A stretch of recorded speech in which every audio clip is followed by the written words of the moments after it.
তুমি তাহলে সেই মাহি। আরে তোমার কথা আমি আমার ছেলের মুখে অনেকবার শুনেছি, তুমি খুব ভালো, তাই না? তাছাড়া তুমি আলামিনের চাইতে চাকরিতেও সিনিয়র। হ্যাঁ, শুধু চাকরিতে না, এমনিতেও নর্মালি বয়সেও সিনিয়র। মনে হয় 3 থেকে 4 বছর বেশি হবে, তাই না? জি আন্টি। দেখো মা, তুমি আলামিনের চাইতে 4 বছরের বড়, কিন্তু আলামিন তোমার চাইতে অনেকটাই ছোট। ঘরের স্ত্রী হতে হয় স্বামীর থেকে অল্প বয়সের, ম্যাক্সিমাম 5 থেকে 7 বছরের ছোট।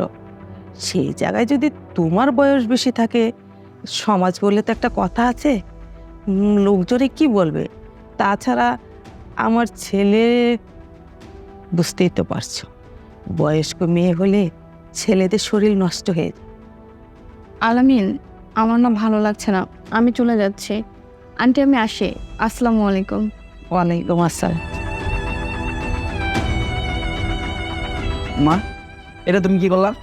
ও হইতেছে আমাদের এই বাড়ির মেহমান, আর তাছাড়া আমি ওরে ভালোবাসি, ও আমারে ভালোবাসে। আর তুমি কি করলা?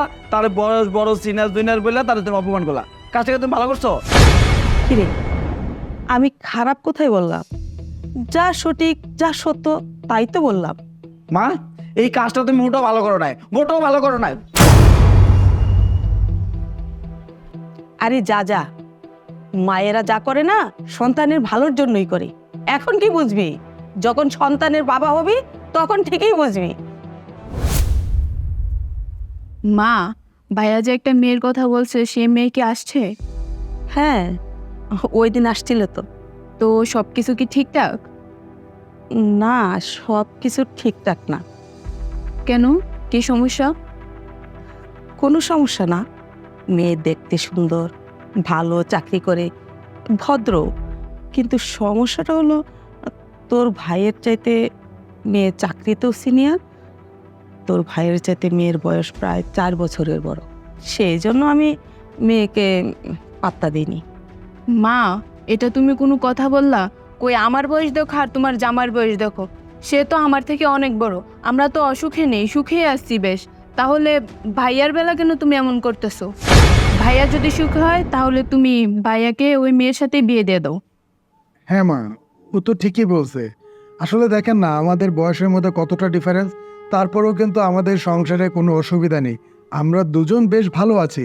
আসলে মা, যদি দুজনের মনের মিল হয় তাহলে সংসারে কোনো ঝগড়াঝাটি হয় না, কোনো সমস্যা হয় না। আসলে বয়সটা কোনো ব্যাপার না। আর আপনি কি বললেন সমাজের কথা? আপনি সবসময় একটা জিনিস খেয়াল করবেন, যখন কোনো অসুবিধা হয় তখন সমাজের মানুষ উস্কানি দেওয়ার জন্য অনেক কথা বলে, কিন্তু আমরা যখন বিপদে পড়ি তখন কিন্তু অনেককে আমাদের পাশে খুঁজে পাওয়া যায় না। এর জন্য আমি বলি কি, সমাজের কথা না ভেবে, ভাইয়া যেহেতু মেয়েটাকে অনেক ভালোবাসে, মেয়েটাও ভাইয়াকে অনেক ভালোবাসে, তাদের বিয়েটা যদি দেওয়া যায় আমার মনে হয় তারা খুব ভালো থাকবে। মা, দেখছো, নিপার জামাই এই বিষয়টা বুঝতে পারছে, কিন্তু তুমি তুমি বুঝতে পারলা না। তুমি কি করলা? তুমি আরো সেই মেয়েটার অপমান করলা। মা, আমি চাইলে কিন্তু তোমাদের না জানাই বিয়েটা করতে পারতাম, কিন্তু আমি কিন্তু তা করি নাই। আমি চাইছি সবারই নেওয়া হাসি খুশি ভাবে আমাদের বিয়েটা হোক, তাই আমি তোমার কাছে ওরে নিয়ে আসছিলাম। আর তুমি তুমি ওর সাথে এমন ভাবে কথা বলছো, ও আমার সাথে কথাই বলে না এখন। বাবা আলামিন, আর বলিস না, আমি আমার ভুলটা বুঝতে পারছি। তুই কোনো চিন্তা করিস না, আমি ব্যবস্থা করছি।